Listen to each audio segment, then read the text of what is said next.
मंच पर विराजमान गुजरात के लोकप्रिय मुख्यमंत्री श्रीमान विजय रूपाणी जी, उप मुख्यमंत्री श्रीमान नितिन भाई, श्रीमान लखानी जी, जयंत भाई बाबरिया जी, गोविंद भाई धोलकिया जी, पाणीदार मेरा साथी मथुरदास, लालजी भाई पटेल, मंच पर विराजमान सभी साथी और विशाल संख्या में पधारे हुए मेरे सभी परिवारजन,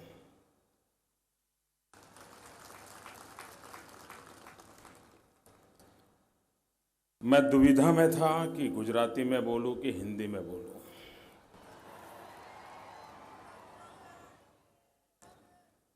लेकिन बाद में मेरे मन में विचार आया कि आप सबने इतना बड़ा काम किया है, इसका देश को भी तो पता चलना चाहिए।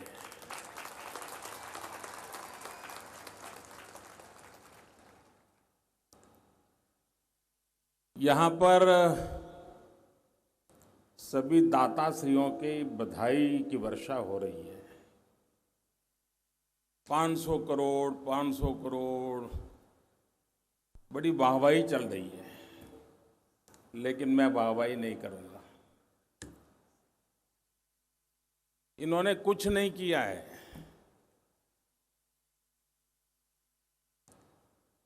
आपको झटका लगाना,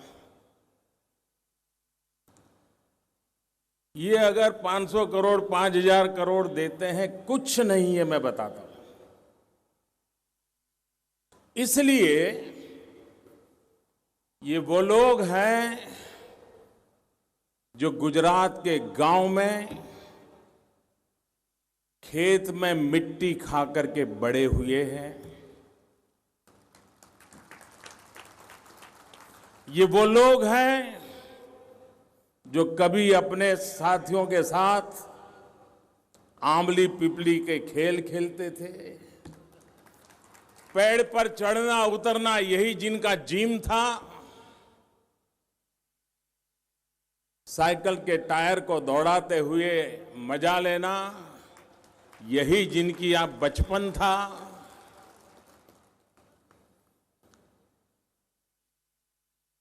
बारह महीना माँ बाप एक ही बात करते थे घर में,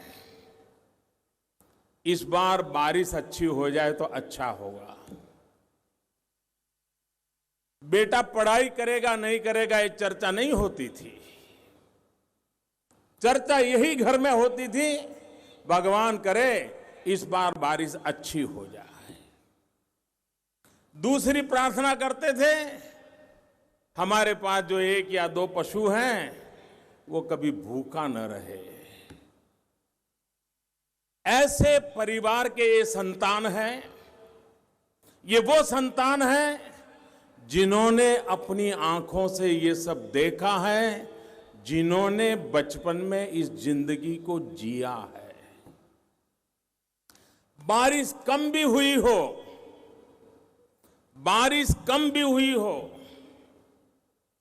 परिवार को जितनी जरूरत हो उससे भी कम फसल हुई हो, उसके बावजूद भी फसल का ढेर अगर खेत में तैयार पड़ा है तो चोर खाए, मोर खाए, आया मेहमान खाए, जब बच जाए तो खेड़ू खाए। ये संस्कार जिन परिवारों के हैं, खुद के पसीने से पैदा की हुई फसल चोर भी उठा के ले जाए, गुस्सा नहीं। पशु पंखी आकर खा जाए तो भी संतोष।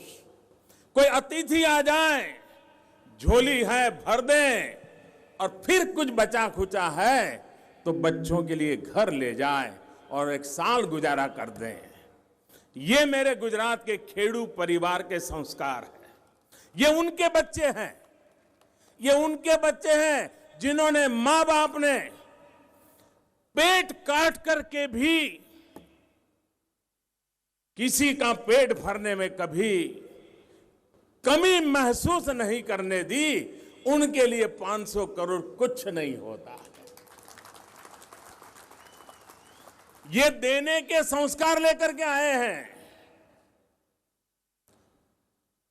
ये जब तक देंगे नहीं, रात को सो पाएंगे नहीं।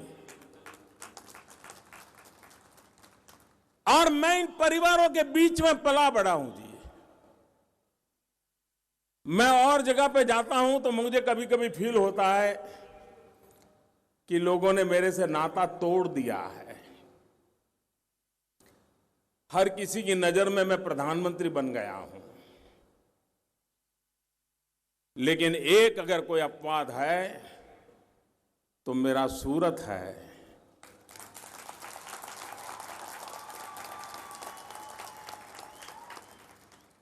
मैं जब भी मिला हूं वही प्यार, वही अपनापन, प्रधानमंत्री वाला कोई टैग कहीं नजर नहीं आता है। ये जो परिवार भाव में अनुभव करता हूं, आपको हैरानी होगी, बाहर वालों को भी शायद हैरानी होगी। ये सब धनी परिवार हैं, अरबों खरबों में खेलने वाले लोग हैं। जब से मेरा सूरत आना तय हुआ तो जिन जिन परिवारों से मेरा बड़ा निकट नाता रहा है, अब तो वो अरबों खरबोपति हो गए हैं। कभी उनकी मां के हाथ से बाजरे की रोटी खाई है, कभी खिचड़ी खाई है। मुझे फोन क्या आया, क्या रात को सर्किट हाउस में आप रुकने वाले हैं तो बाजरे की रोटी भेज दूं क्या, खिचड़ी भेज दूं क्या। आज सुबह भी मुझे जो नाश्ता आया, एक परिवार ने पुराने मुझे, वो अपने सौराष्ट्र में जो मोटी भाकरी बनाते हैं ना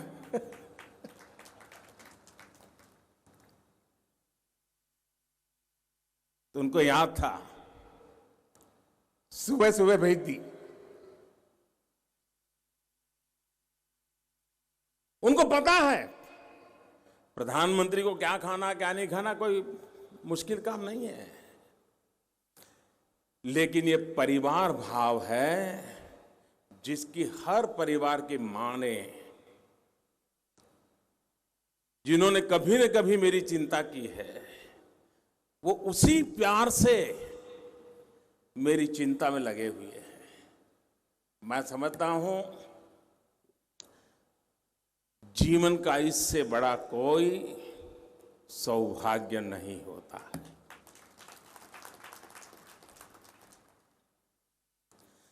पद से इंसान बड़ा नहीं होता है, ये प्यार ही है जो बड़प्पन को अपने सीने से सिमट करके रख देता है। जो आप लोगों ने मेरे साथ किया है, मैं आपका आभारी हूं।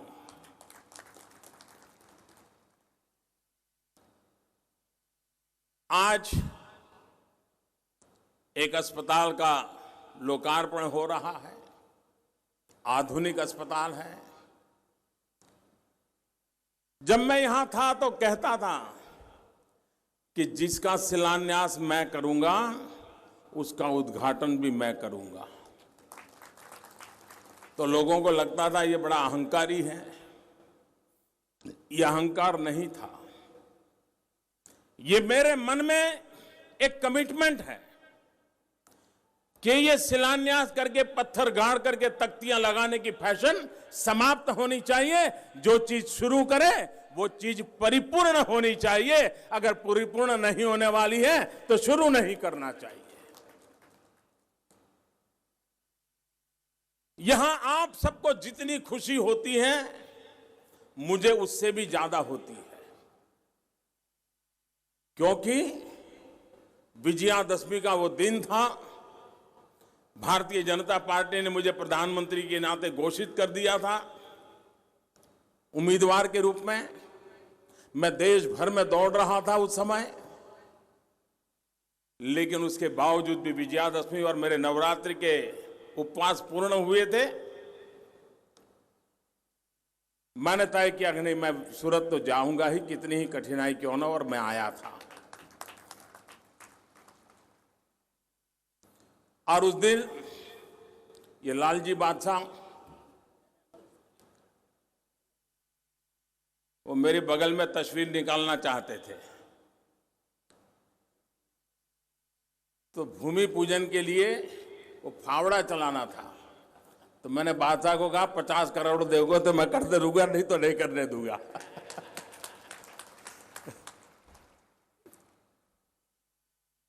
इस अधिकार भाव से मैंने आप लोगों के बीच काम किया है और वो मान गए थे। इतने अधिकार भाव से आप लोगों के बीच मैंने काम किया और तब ये अस्पताल, जब मैं अपने सामने इतना भव्य रूप देखता हूं, मेरे लिए इससे बड़ा कोई संतोष नहीं हो सकता है। और इस काम को इतने बढ़िया ढंग से परिपूर्ण करने के लिए पूरी टीम को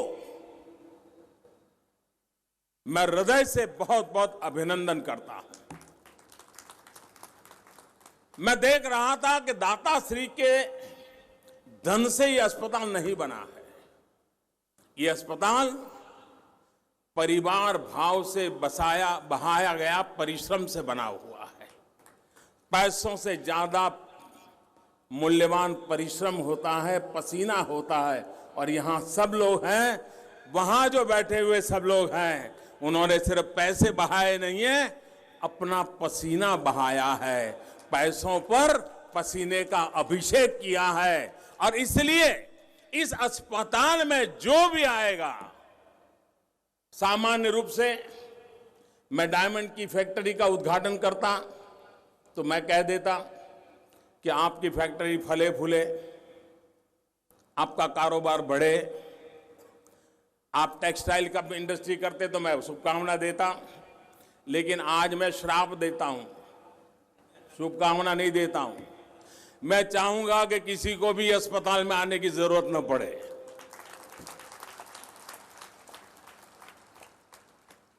और एक बार आना पड़ा तो दोबारा कभी आने की जरूरत न पड़े, ऐसा मजबूत इंसान बनकर के यहां से जाए, ये भी साथ साथ शुभकामनाएं देता हूं।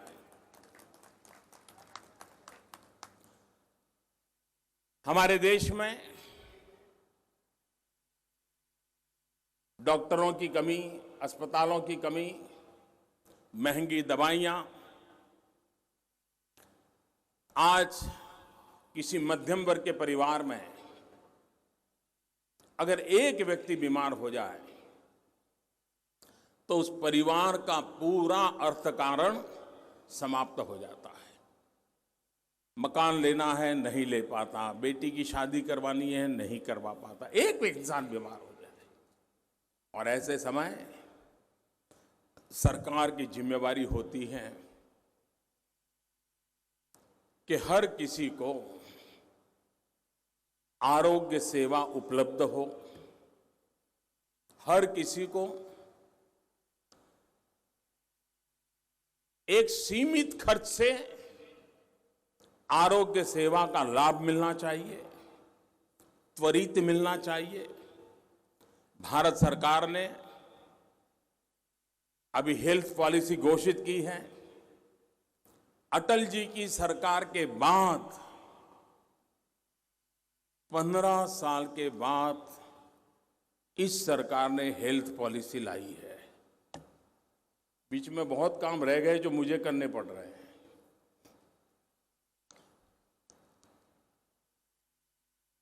अब दवाइयां, मैं गुजरात में था तो आपको मालूम है बहुत लोगों को मैं नाराज करता था। अब दिल्ली में गया हूं तो देश में भी बहुत लोगों को नाराज करता रहता हूं। हर दिन एक काम करता ऐसा हूं कि कोई न कोई तो मेरे से नाराज हो ही जाता है। अब जो दवाइयां बनाने वाली कंपनियां जिस इंजेक्शन के कभी 1200 रुपया लेते थे, जिन गोली की कभी कभी 350-400 रुपया लेते थे, हमने सबको बुलाया, भाई क्या कर रहे हो, कितनी लागत होती है, क्या खर्चा होता है। और नियम बना करके जो दवाई 1200 में मिलती थी वो 70-80 रुपये में कैसे मिल जाए, जो 300 रुपये में मिलती थी वो 30 रुपये में कैसे मिल जाए। करीब 700 दवाइयां उसके दाम तय कर लिए ताकि गंभीर से गंभीर बीमारी में गरीब से गरीब व्यक्ति को सस्ती दवाई मिले। ये काम किया है। दवाई बनाने वाले मुझसे कितने नाराज हो गए इसका आप अंदाज कर सकते हो। आज हार्ट पेशेंट, हर परिवार में चिंता रहती है हार्ट की, हर घर में भोजन के टेबल पर खाने की चर्चा होती है, वजन कम करो, कम खाओ, चर्चा होती है, करते नहीं है कोई, लेकिन डाइनिंग टेबल पे चर्चा जरूर होती है। हर किसी को हार्ट अटैक की चिंता रहती है और हार्ट में स्टेंट लगवाना। अब हम लोग जानकार तो है नहीं, डॉक्टर कहता है ये लगवाओगे तो 30-40 हजार रुपया होगा। पेशेंट पूछता है जिंदगी का क्या होगा, तो कहता है ये लगवाओगे तो 4-5 साल तो कोई प्रॉब्लम नहीं होगी। फिर दूसरा बताता है कि ये लगवाओगे इंपोर्टेड है तो 1.5 लाख रुपया लगता है, ये लगवा दिया तो फिर जीवन भर देखने की जरूरत नहीं है। तो गरीब आदमी भी सोचता है यार 40 हजार खर्च करके 4 साल जीना है तो 1.5 लाख खर्च करके जिंदगी अच्छी क्यों ना गुजारूं, वो 1.5 लाख वाला ले लेता है।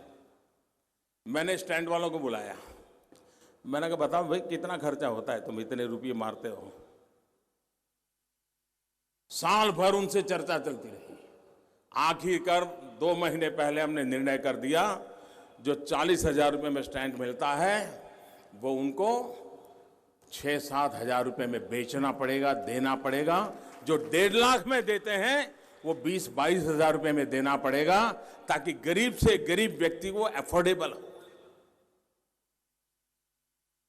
कभी कभार तो ये विषय ऐसे सामान्य व्यक्ति को मुसीबत होती है, ज्ञान होता नहीं और कुछ न कुछ लोग। अब इसके कारण समाज का एक तबका है, बड़ा ताकतवर तबका है, उसकी मेरे प्रति नाराजगी बढ़ना बहुत स्वाभाविक है। लेकिन गरीब के लिए, मध्यम वर्ग के लिए आरोग्य सेवाएं सुचारू रूप से उपलब्ध हो, उस दिशा में सरकार एक के बाद एक कदम उठा रही है।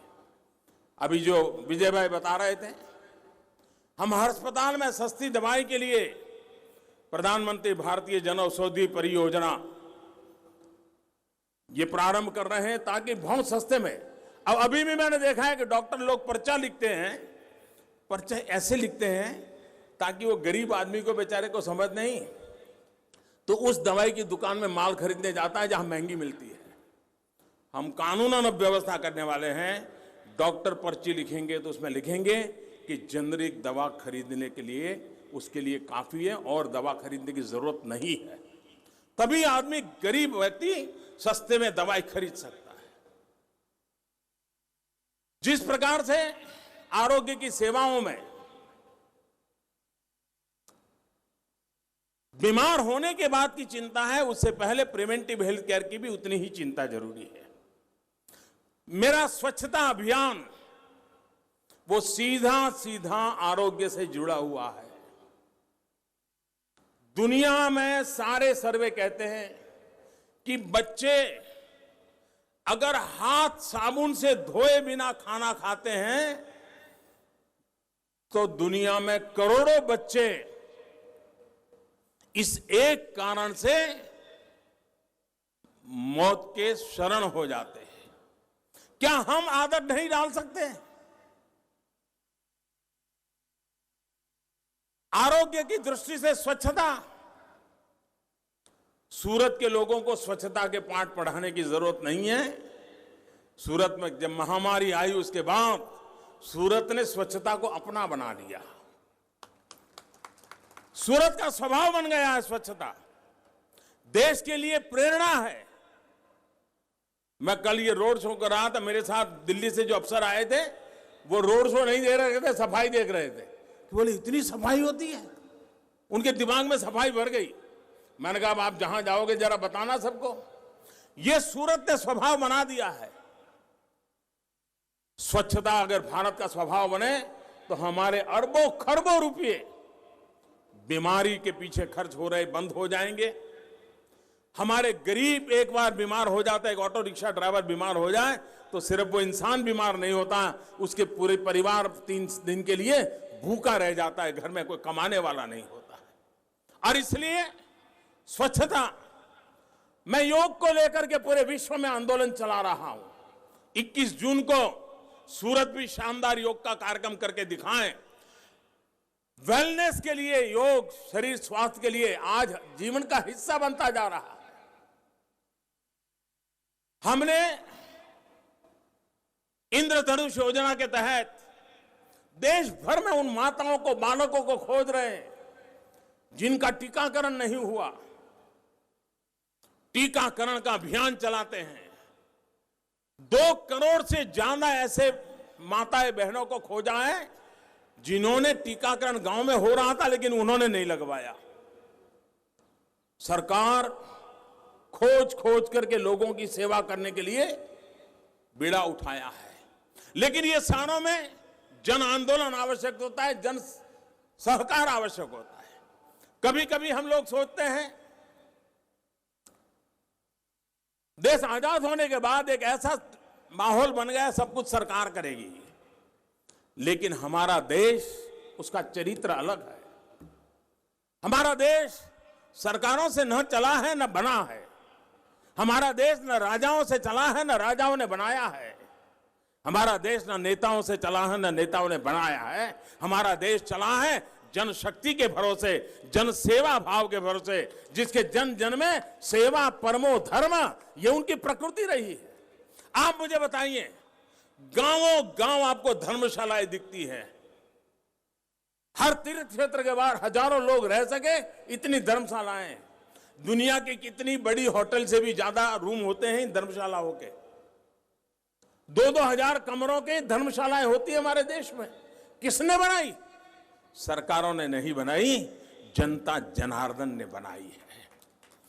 गांव गांव पानी नहीं होते थे, कुएं होते थे, बावड़ी होती थी। कौन बताना था? सरकारें नहीं बनाती थी, जनता जनार्दन बनाती थी। गौशालाएं क्या सरकार बना रही थी? जनता जनार्दन बनाती थी। पुस्तकालय सरकार बना रही थी, जनता जनार्दन बनाती थी। पानी की परब कौन बनाता था?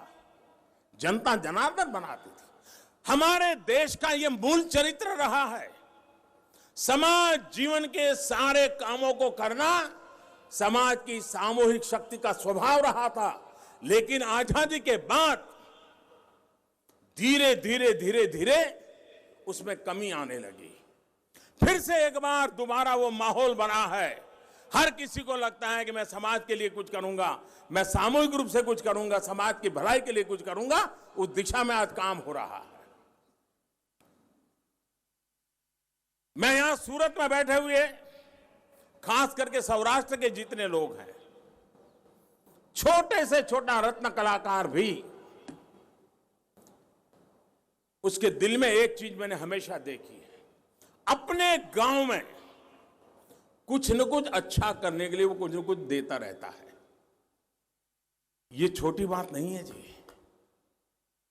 छोटा रत्न कलाकार है, कोई ज्यादा इनकम नहीं है, बड़ी मुश्किल से महीना निकालता है, लेकिन खुद के गांव में कुछ होता है।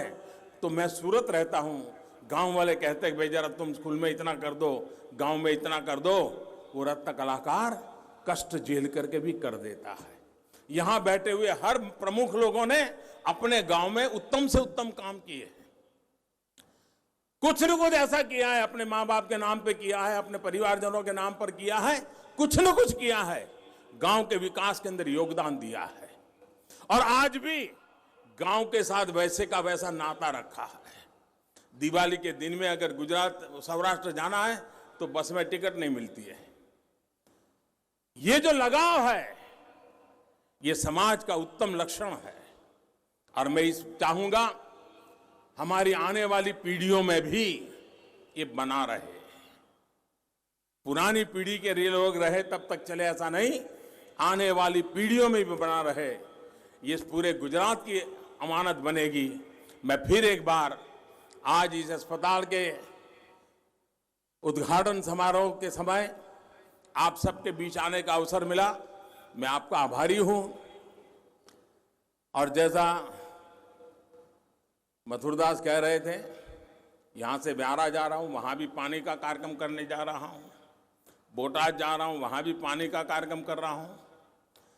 गुजरात ने पानी को ही अपना एक बहुत बड़ा ताकत बना दिया है और उसी ताकत से गुजरात आगे बढ़ रहा है और बढ़ के रहेगा। इसी एक विश्वास के साथ मैं आप सबको बहुत बहुत शुभकामनाएं देता हूं, उत्तम स्वास्थ्य के लिए शुभकामनाएं देता हूं। जुलाई महीने में मैं इजराइल जा रहा हूं। आप लोगों में से हर किसी का इजराइल से नाता है। मैं देश का पहला प्रधानमंत्री हूं जो इजराइल जा रहा हूं और डायमंड का कारोबार और इजराइल के साथ सीधा सीधा नाता है और इसलिए वहां मैं आपका प्रतिनिधि बनकर के भी जा रहा हूं। यह बात आपको मैं विश्वास दिलाता हूं। बहुत बहुत धन्यवाद। Thank you. खूब खूब आभार माननीय श्री